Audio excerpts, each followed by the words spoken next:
How about a new tool video? Let's get to it.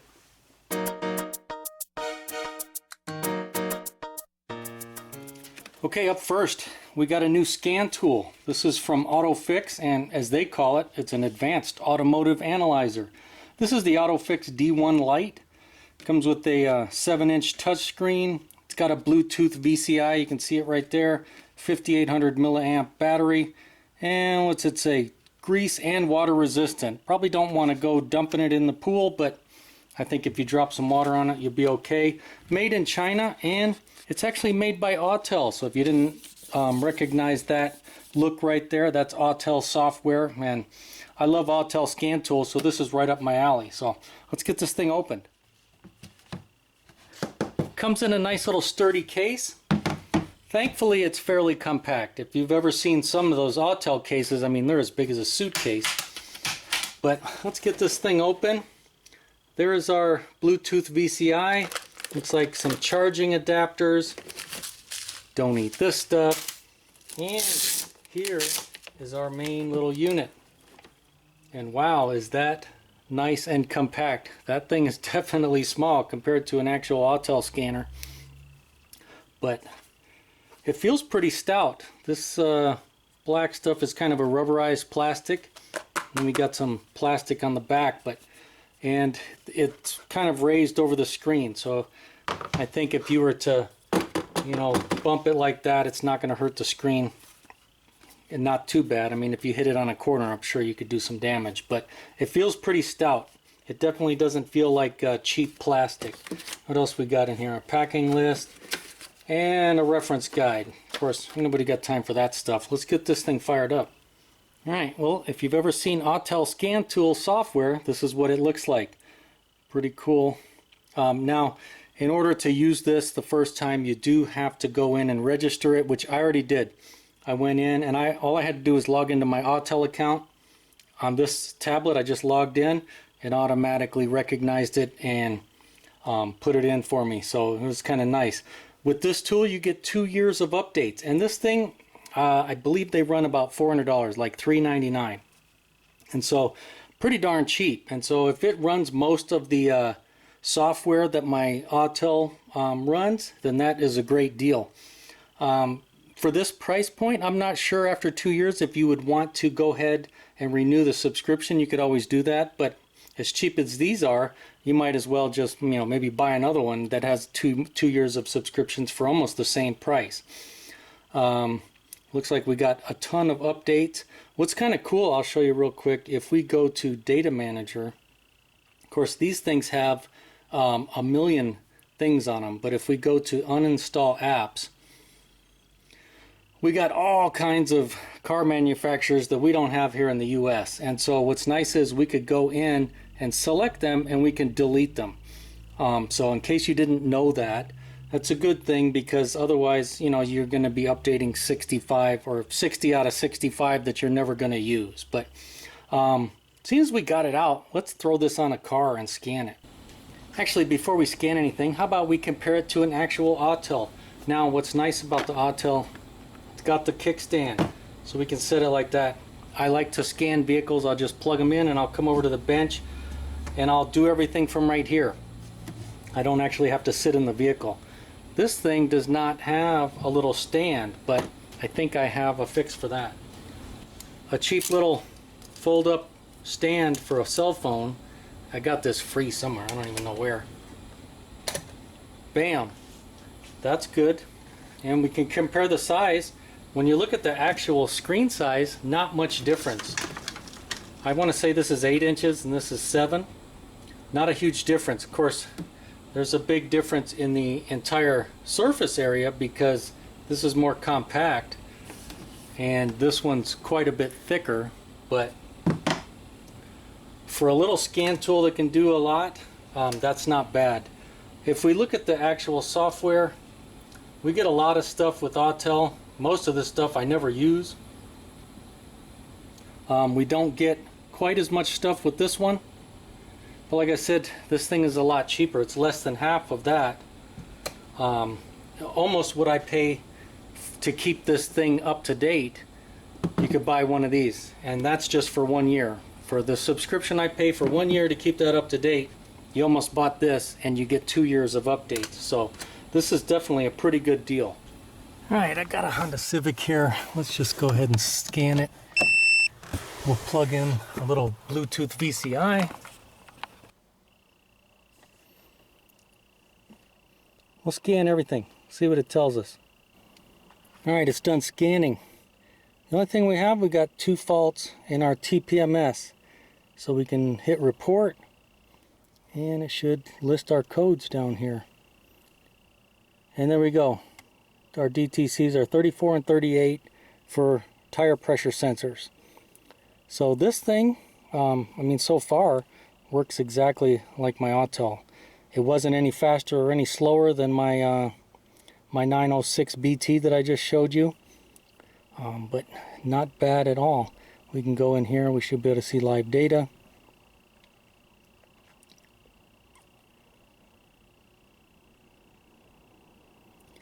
And I mean, honestly, 95% of what I use a scan tool for, reading codes on all the modules, looking at live data, and doing bi-directional controls. And if it can do that, then it pretty much does just about whatever I need. The vehicle's not on, but you can see it's pretty warm out. I'm starting to sweat. We're gonna have to go back inside. 102 degrees out, but yeah, I mean, this looks like Autel software. So if you're used to using an Autel or not, it works great. I do like Autels, and this seems to work like an Autel, even though it doesn't have the word Autel on it. It's got AutoFix on it, but I like it so far. I'll definitely start using this in some diagnostic videos, so we'll get a feel for it and see how it works.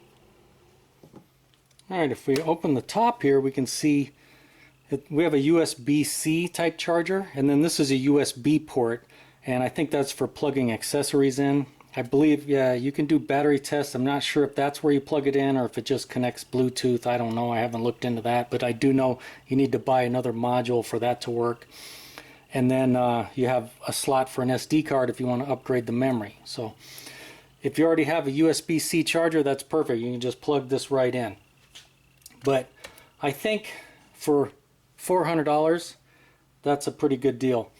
The only question is, and I'll have to look more into it, so we'll do this in future videos, is does it limit us on bi-directionally controlling components? Because that's a big part of being able to diagnose stuff, is I want to be able to turn stuff on and off right through the scan tool. So if we can do that, then that's really a win. So we'll definitely have to put this to use and see if that is definitely going to be, you know, a benefit, or if it's a drawback because it doesn't have that.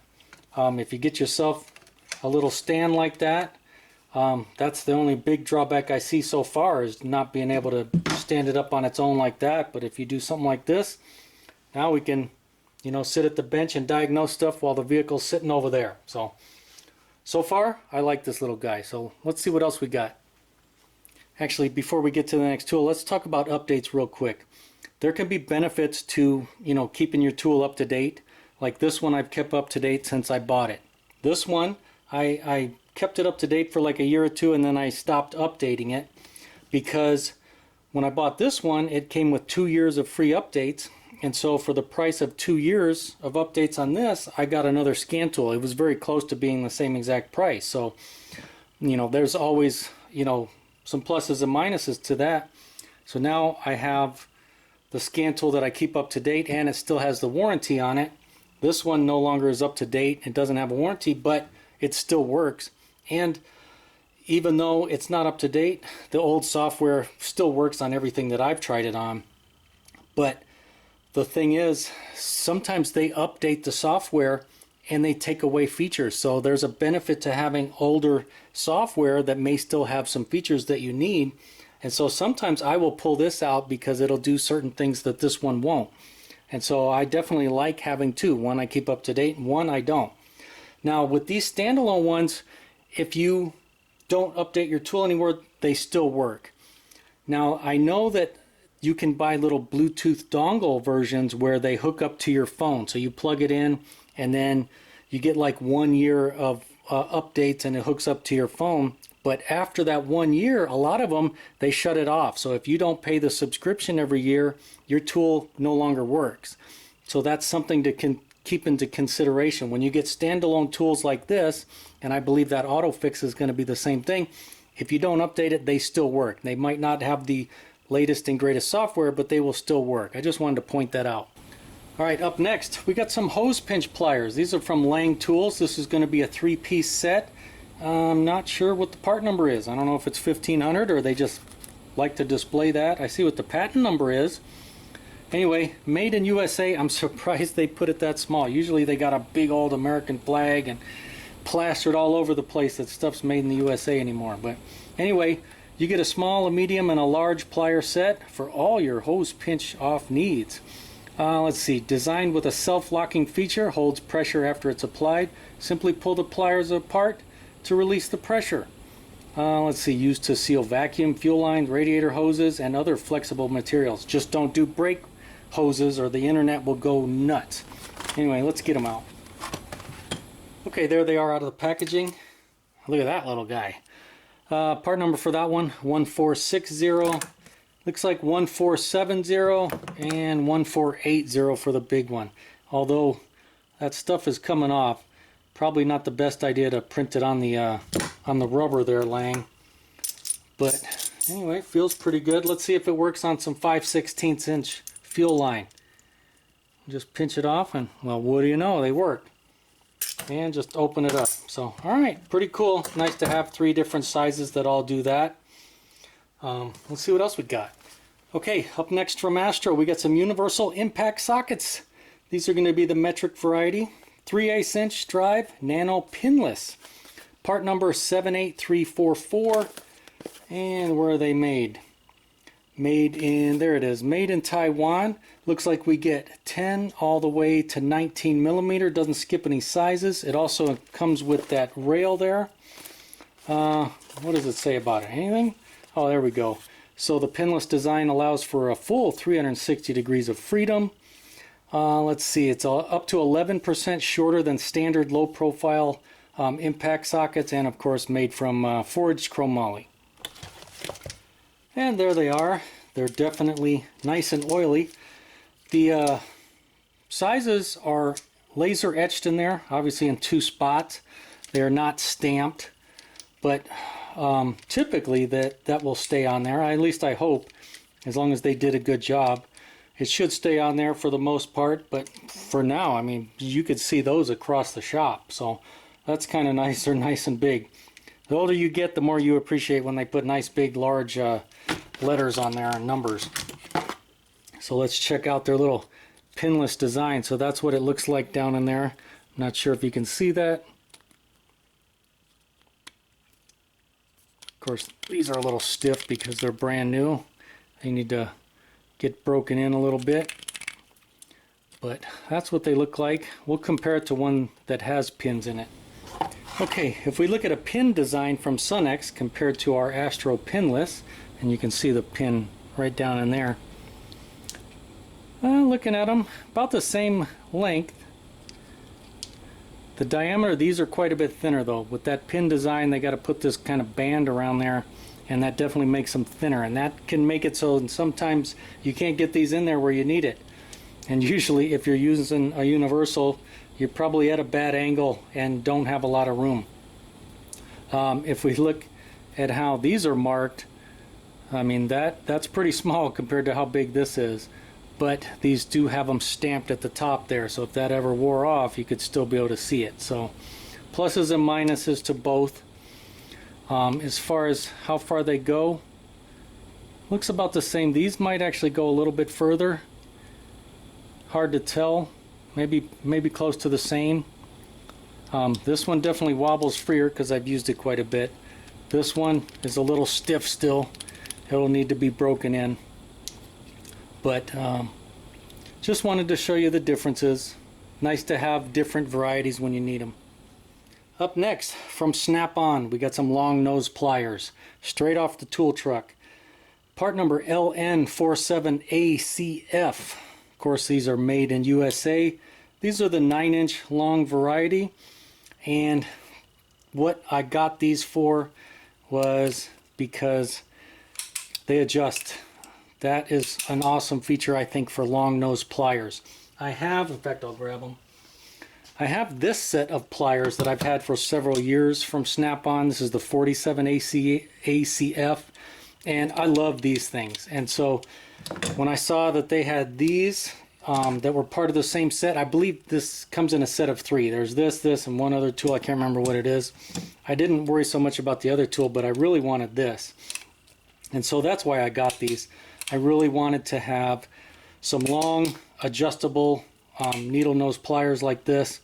You know, and of course, when you buy Snap-on hand tools, just everything about them is really nice. Now, of course, I mean, these were like 70 bucks just for these, and I think it's like 200 bucks for the whole set, but you get what you pay for. I mean, you buy these once and cry once, but they work really well. I mean, the teeth on there are really nice. A couple different types of serrations on there. But plan on putting these to use as I have these. Definitely like to buy Snap-on hand tools when I can, but I pick and choose what I want because they're so expensive. But anyway, let's see what else we got. Okay, up next from Autel, we got an OBD2 code reader. So maybe if that other scanner that I showed in the beginning is a little too much for you, or you already have something like that, but you want a small little code reader, then maybe this is the ticket. This is the AL549, made in China. Of course, if the vehicle's 96 or newer, it's going to be able to read it, read and erase codes, view freeze frame and live data. That's pretty nice. What's nice about this one, it also can read and erase ABS lights, so that's great. It also has the one-click IM readiness key, which is that one right there, and that's great for checking if the emission monitors are complete. Typically, if I buy a used car, if I'm going to look at it for a used car, you know, just from somebody, not a dealer or something like that, I will take my code reader in. I'll take the scan tool too, but I'll put the code reader on there because it's so fast. Plug it in, hit that button, and it'll immediately, within 10 or 15 seconds, it'll show all of our emission monitors. And if I see any that have not run, that's a good indication that somebody just cleared the codes, and then they're trying to sell it to you before the codes come back. And so typically I walk away from those unless they were up front and I'm buying it with a check engine light or something like that. But anyway, let's get it open. Okay, that's what it looks like out of the packaging. Not very big, just a basic little code reader. It looks like our cable is about, I don't know, 30 inches long or something like that. That's definitely where these manufacturers like to skimp. They put short little cables on there, so you're bending down by the data link connector trying to read your code reader. Anyway, I won't go into detail on how these things work. They're pretty simple, but at least we could plug it in real quick and just do a emission monitor scan on a vehicle. Alright, we're going to scan a Toyota pickup truck. Of course, all we have to do is plug it into our OBD2 connector. And there we are, firing up. And it's up and running that fast. Of course, it's getting its power through the data link connector, so we don't need batteries or anything. Alright, we'll just hit that. It should find the correct protocol. And then it should show us all of our monitors. And there we go. We can see that the malfunction indicator light or check engine light is off. Everything has run except for the evap. We can see a nice big red on that evap right there. So the evap, at some point the codes were cleared on this and the evap has not run. So that's a good quick check that you can do with these little code readers that's really fast. I mean, in 30 seconds or so you got your checks. I like Autel, so there's no surprise that I would get an Autel code reader, but these are definitely handy to have. I diagnosed a P0171 and did a video on it just using an Autel code reader similar to this one. So they're definitely very handy, and if you know how to use them and know how to look at live data, they can help you diagnose stuff. So let's see what else we got. Up next from Lisle, we got some electrical disconnect pliers. We got a couple of sets here. So this one is going to be part number 37960. Made in Vietnam, and it's going to be our straight variety. This one is going to be part number 37980, and it's going to have a 60-degree offset there. And this one is made in China. So let's get them out of the packaging. There they are, the packaging. You can see that this one has a spring there, so it's kind of spring-loaded. This one does not. If we look at the actual tool itself, we can see that they're the same design, just this one is bent. But yeah, it just grabs the backside of the electrical connector there, and then this little piece right here presses on the tab. and by grabbing it on the back side you can press it and pull that electrical connector right off. If you've ever taken off electrical connectors and struggled with them, you'll know why Lisle came out with these. I bet you a tech or somebody like that invented these and then Lisle just started making them. But yeah, that's pretty cool, you know. And then sometimes you can't get a straight tool in there, so that's where these will come in handy. So we definitely got to try those out in the next electrical connector that I come across. Alright, let's try it out. I know this one's pretty simple, but let's see what we can do. Now of course we don't want to break the tab, so we got to be gentle a little bit. Oh, that's nice. I like it. Up next from Clore Automotive, or Solar I should say, we got the ProLogix Intelligent Battery Charger. This is going to be part number PL2320. And let's see, designed in the USA but made in China to Clore's specifications. Let's look at some of the features. 6 and 12 volt operation, 2010 and 2 amp charging, fully automatic operation, compensates for temperature, ability to manage depleted batteries, reverse polarity protection, so in case, you know, not you but somebody else in the shop accidentally hooks a battery up bad, it'll tell you, or backwards. If the battery has an internal fault where it can't be charged, it'll let you know. And why I got this was the power supply mode. I want to be able to hit that power supply feature and supply power to the vehicle so that you can do your test and not worry about depleting the vehicle battery. Okay, there's our unit out of the box. Now, I believe that these are made or marketed under a couple different manufacturers' names. This one happens to be Solar. I could be wrong, but I'm pretty sure if you see this style, the way this looks, and it's a 20 ampere, I'm pretty sure the guts and everything are the same. Could be wrong on that, but that's what my gut tells me. Anyway, you can see that it comes with feet on the bottom and the cords wrap around it, and the cords are a decent length, so that's nice. Our clamps, very strong, pretty stout. And a lot of times that's where manufacturers kind of cheap out, is on the clamps or give you really short cords. In this case, they didn't do that. Looking at our controls here, we go to our control center. We can just hit this number 1 button and that's going to select either 6 or 12 volts. We can hit this 2 button and that's going to select either standard AGM or gel battery. Of course, now we have to, you know, plug it in first and hook it up to a battery before we do any of this. And then we can pick our charging rate of either 2, 10, or 20 amps. This button right here, we can either show on the display the percentage of charge or the voltage. This indicator shows our charging in progress. This shows when it's complete. This gives us or shows us any errors. This button starts and stops it. And the reason I got it, the power supply, we just hit the volt or this number 1 button until it goes up to power supply, and then it overrides all the settings. Then it's going to just, its only job is to supply or try to supply 14.1 volts to that battery system. And basically it will vary the amperage that it senses to keep it at 14.1 volts up to 20 amps, because that's as high as this can go. So if there's no load on the system, it'll just keep it at a steady 14.1 with no amperage.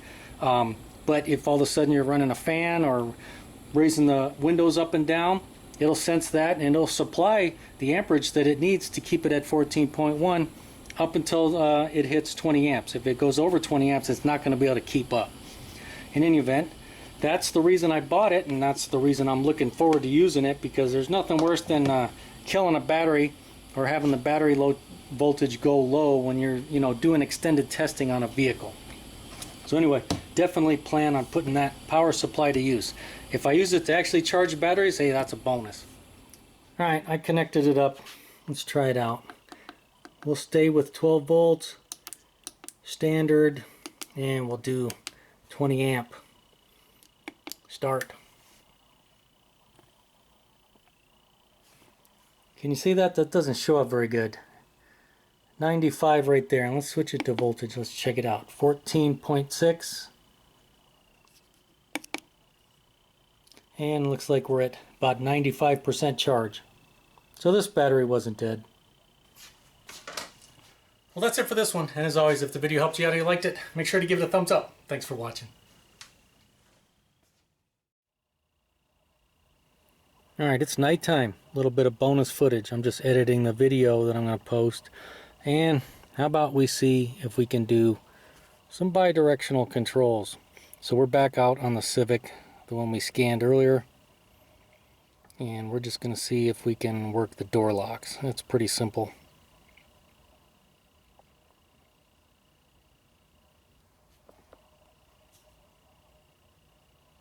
Door locks and active test, that's a good sign. Alright, so right now they're unlocked, so why don't we go ahead and lock the doors. And yep. Hey, look at that. Alright, let's go back. How about let's unlock them. And there you go, they're all unlocked. And it did, well, you can't see it, but it worked all of them. I could hear them work at all of them. So, alright, that's pretty cool. We do have bi-directional controls, at least some of them. And I would suspect that compared to my Autel 906 BT, I bet you most of the stuff that we can control on it, I think we can do on here. There might be some stuff like on the Autel Ultra that we can't do on this thing, but at least for the most part, I think most bi-directional controls are going to be able to be worked right from this little tool. So I think this is a good little buy for $400. Thanks for sticking around to the end.